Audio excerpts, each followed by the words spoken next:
Hello, welcome to Dundrol's podcast. I'm your host Justin. Today we're reviewing JSA All Stars, which collects issues 1 through 8 of JSA All Stars, written by Geoff Johns and David S.Goyer, the screenwriter of the Dark Knight trilogy, and he also wrote the screenplays for the Blade movies, directed the third Blade movie, and he directed he wrote the sequel to The Crow, City of Angels, right?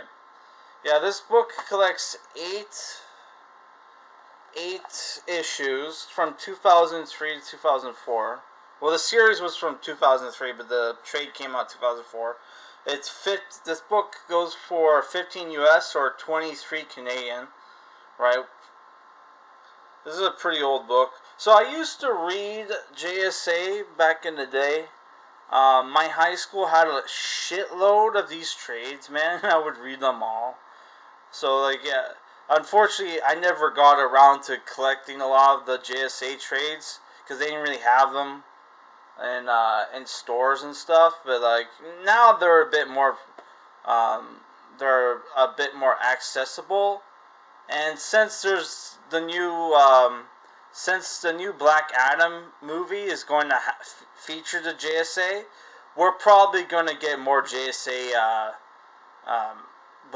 trades being reprinted and stuff, hopefully. Yeah. So this book, the story for this book is, let's show the art. Which the art is all over the place because a lot of people worked on this book, right? Yeah, you have how the book works. The story is basically the JSA get attacked by the Injustice Society, and the current lineup of the JSA is Wildcat, Dr. Midnight, the second Dr. Midnight. You got Mr. Terrific, the new Mr. Terrific, Dr. Fate, who is Hector Hall, which is the son of Carter Hall and Shire Hall, the Hawkman and Hawkgirl, which this is a new Hawkgirl called Kendra Saunders. Right, you also have Hawkman, Hourman, Star Spangled Kid, who goes by Stargirl, Flash, Jay Garrick Flash, and Alan Scott's Green Lantern, who was the original Green Lantern, goes by Sentinel here. I guess he changed his name because he's not affiliated with the Green Lantern Corps, which he came first, but whatever. And fun fact about Green Lantern, he was created by Bill Finger, right?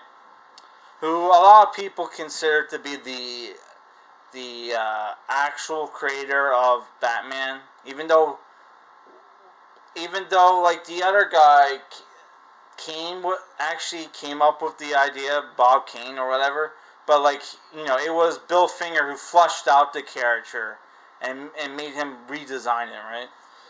But that's yeah. So what happens is the Injustice Society attacks the Justice Society and captures their founding members by throwing these discs at them, right? And it turns Sandman gets hit with it, but he just turns into silicone or glass, right? So what happens is that the Spectre shows up and tells them, hey, it was a demon called Legacy that captured, that is working with the Justice Society, and that our characters need to take some time to fix their emotional problems because Legacy is a demon that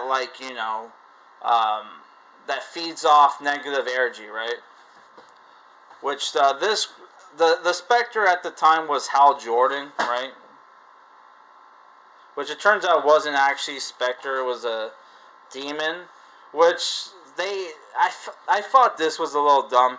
You find out that this demon character is not actually a demon. He's actually old foe of the Justice Society who just disguised himself, even though he disguised himself twice. So what was the point of that? So the premise of the book is basically Most of this book is like stories of the different characters and their old iterations. So like you'll get like a story about Hawk Girl, and like you get her like origin story, right? Not origin story, like it'll just be a story with about Hawk Girl, and then like there'll be an old school like story about like Hawkman, and this story is by like Jeph Loeb and Tim Sale, right? And then you got stories like with Darwyn Cooke, sorry, which this was pretty cool, right? And then there James Robinson does an old school Starman story, which James Robinson did the Earth 2, New 52's Earth 2, which we did not like so much, right?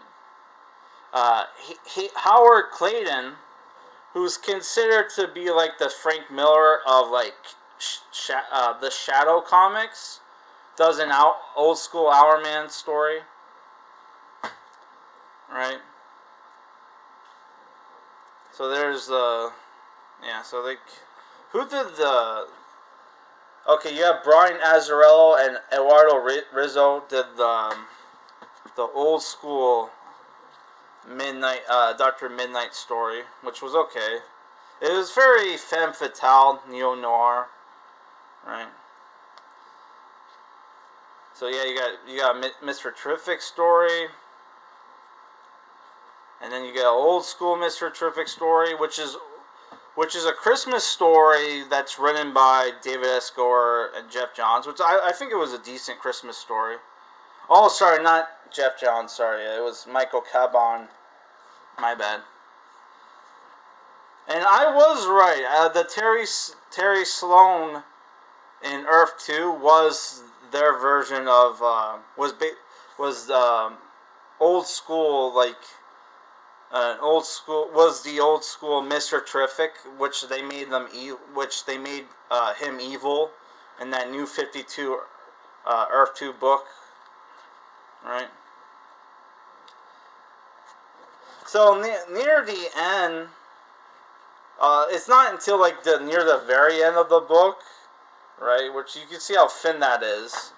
It's like the very last issue where they go back to the main story, where they go to confront Legacy, which they realize, hey, this is a trap or something, because there's no way in like 2 days you could like fix your emotional baggage, right?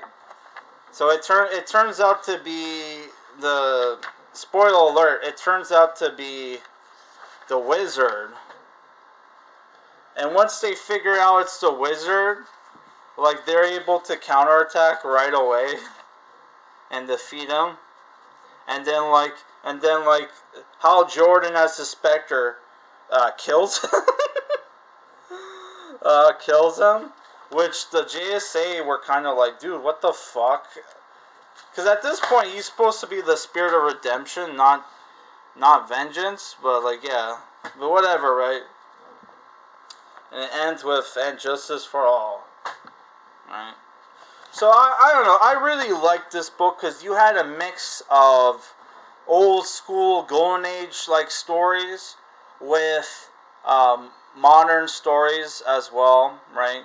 And like the whole theme of the JSA at this point was like, teaching like the new generation of superheroes how to do it, and like and then you have the old school like characters getting inspired by the new generation to be better, right? So I really like this story. There's some decent action, lots of variety of stories, and this is a good if you never read any JSA, this is a good starting point, because you get like you get like a history lesson with the different JSA characters, and you find out the circumstances of the new JSA characters, like Stargirl, who is the stepdaughter of Stripesy, which was a sidekick of the Star-Spangled Kid, which I don't even know if that character was actually real or they just made him up, because I've read some Star-Spangled Kid books, and like I don't remember like him having a sidekick, especially since Star-Spangled Kid was a sidekick of the original Starman. But whatever, right? And you have like Kendra Saunders, who is the reincarnated of Hawkgirl, who doesn't want to, like, fall in love with Carter Hall because they die. Which is funny because, like, spoiler alert, in like Blackest Day, I think they finally admit they love each other, and then they both get killed. Which was holy shit, man. Blackest Day was awesome if you haven't read Blackest Day, which is also written by Geoff Johns. So I don't know, I really liked the book. You had like lots of variety of stories, right? And they're pretty cool, right? Oh, there is like some political stuff in this book, right? Because like in the Chandra Saunders story, Hawkgirl, she's fighting this group called Ka, which is Crusading American Warriors, which is supposed to be like a militia group in America, right? Which there was like a scare in the 90s where people were scared that right-wing militia groups would take over the country. Which there were like movies about that with like there's like one movie with I think Jeff Bridges and Nick Nolte or some shit like that. I forget what it was called, but apparently it was good. I never watched it, but like yeah. So like this story was a little political, but like I didn't really care too much, right? So overall, I enjoyed this book, and I would give it a solid 8 out of 10. Though it was the ending was a bit anticlimactic, but you got a lot of stories in this one book, right? And since this book is sold, you can probably get it for really cheap. And this contains like 8 issues, so in my opinion, it's worth it, and it's a great jumping on point for people who want to get into like JSA, right? So for our next review, we're going to review either Extraordinary X-Men Volume 1, which is written by Jeff Lemire, which has Old Man Logan on the team. How is that possible? I don't know. Alright, and you also have Magic and Colossus and Storm Iceman. I think that's Marvel Girl, Nightcrawler, not 100% sure. And the other choice is Miss Marvel, which I called her Captain Marvel, which I always said I would never call Miss Marvel Captain Marvel on my channel, but I accidentally did last video and this video. Yeah, so this is like the Civil War tie-in to Miss Marvel. So, yeah, it might be good. I don't know. So, yeah, that's your 2 choices. Let me know in the comments, guys. Peace.